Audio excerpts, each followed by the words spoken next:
All right, so my buddy Sam said that a buddy or family member had just bought a Basecamp Kilo Sling, and he had some questions about setting the thing up.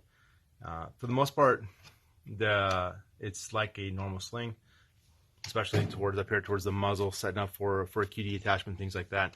But when you get towards the back, which is what makes the sling unique and why I like it, it could be a little confusing. I've had the last class I taught, I had 2 or 3 guys in that class, the same thing. They bought the sling because I recommended it, and they had some questions on setting it up. So I figure rather than trying to answer one person, I'll answer a couple people at once. So as far as the sling goes, again, anything you're putting up towards the front to lock towards the muzzle, or if you want to carry it down, however you attach the front of the sling to the firearm, that's standard. Okay, go ahead and run the loose end through a QD point, through a sling point, and then attach it to the tri-glide. I like to double my extra back. It keeps it out of the way for when I want to lock the sling up, and then it's just extra material through the tri-glide to make sure it doesn't come loose. So again, the back is where the biggest question is for this. So what I like about the sling first is that this sling stays nice and tight to the side of the gun. So if I'm running patrol, or if I'm just in the back of armor and I don't want to have my sling catching on all the equipment, I can keep my sling nice and tight to the side of my rifle. And then when it's time to go to work, when it's time to get out of the car, I can get out of the car, and all I gotta do is undo this Fast-X buckle. Sling opens up, okay? I can don the rifle and go to work. And it's the only sling I found that stays tight to the side of the rifle no matter what. You can literally grab the sling, bounce the rifle up and down, and it's not going to come loose. Other ones, whether it's G-hooks or you're using Ranger bands or some kind of elastic somewhere on the gun, one hard pull, it's coming loose. This one, the sling's going to stay there. So again, this is where the questions come in on how to set it up. So you have 2 parts to the Fast-X buckle, right? You got the male end, like the forked end, and then you have the female end. We'll call it like primarily the buckle part. Now the forked end, you can't change where that is.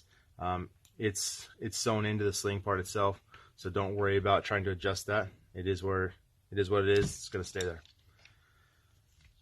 Now on the back end, when you're going to attach it towards your stock, or wherever you attach it on your rifle, I recommend the stock and the opposite side of the stock from where you're going to put it on your shoulder towards your face and things like that. So if you're right-handed, I suggest putting it over on the right side of the stock. So all you're going to do is you're going to run it through just like standard. If you have a QD point, you're going to run that sling through that QD point. It's going to attach to the stock. So we're going to run it down here. It's going to run through a tri-glide. It's going to run through a second tri-glide. So you're going to have, again, this should look familiar, right? Like most slings. However, this tail portion after the second tri-glide needs to be a little bit longer. And it's because this has a little bit more distance to travel. You're then going to take the buckle, or the female end of that Fast-X buckle. You're going to loop it. You're going to run it through the back end, and then you're going to send that longer tail back up through that tri-glide again. Now this tri-glide already has 2 kind of layers of sling through it. This is going to be the 3rd layer. Okay.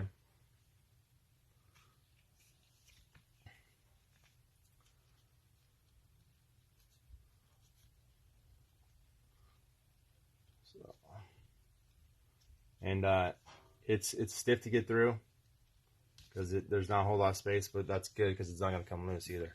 So again, 3 layers all through that tri-glide right there. Okay, whereas there are only 2 layers on the first tri-glide. Now once you get it through, you can decide how close you want the buckle to the tri-glide. I also want a little bit closer, and that's just so it's not flopping around so much. And then the other way you can make sure this doesn't flop around so much is on the Gen 2s. This elastic band is on the sling as well, and it goes around the tri-glide and now holds that to the sling. This is something that I added to the kind of the first generation of this sling, because I found that this buckle sometimes would catch on things, or would get, the worst case, it would get folded over and it would end up sometimes between the buttstock of my shoulder. So this keeps that where it belongs. I also want to make sure that this tri-glide, again, just for convenience on storing the rifle, isn't like somewhere on the corner, or that this isn't on the corner. I want this past the stock. All right. So once it's past the stock, now I have the forked end. Give myself a little slack. I can just simply click that in. And I have this little handle, which is, it's a handle, it's not the tail of the sling. I'm going to push it towards the muzzle, and it now locks that sling in place. So again, you can pick the gun up, you can wiggle, you can jerk up and down, and that sling stays nice and tight alongside the rifle. To deploy it, again, all you're doing is you're taking that Fastex buckle, depressing it, and now it's wide open for you to throw it over your shoulder. Now, to store it, the way I do it is I worry about the buckle first. I get it nice and I get the buckle in there, and I get the sling nice and tight to where I'm going to store it in the bag or in the car or whatnot. And then what I'll do is I will undo the buckle, because I have all this extra tail, this loose end, and I'm going to take that loose loop, and I'm going to tuck it into this elastic that's also down towards the fork end of the buckle.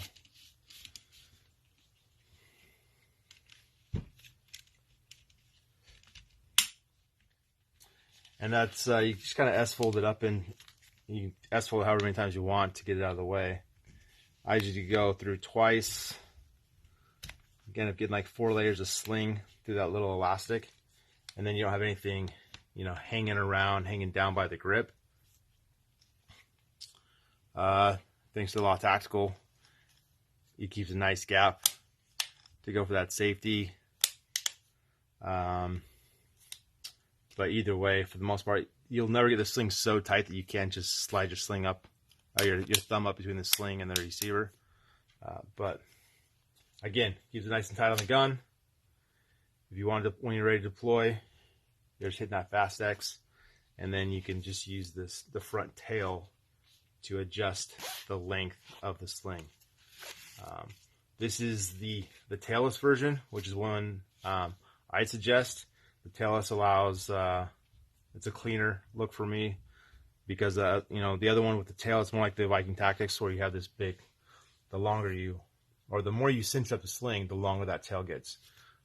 This keeps it nice and tight. You don't have this extra stuff hanging around, because I've had that tail get wrapped around this sling, so then you're trying to adjust the sling, you have problems, or that tail gets between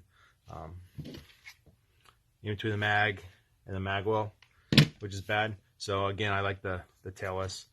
They're non-padded, they're nice and minimalistic. By far the best sling out there. If you have any questions on how to set it up, any questions on why I prefer it over other slings, you know, what I don't like about those other slings compared to this one, let me know. That's about it. Gotta go watch Mandalorian with the family. So again, any questions, send me a DM. Be safe.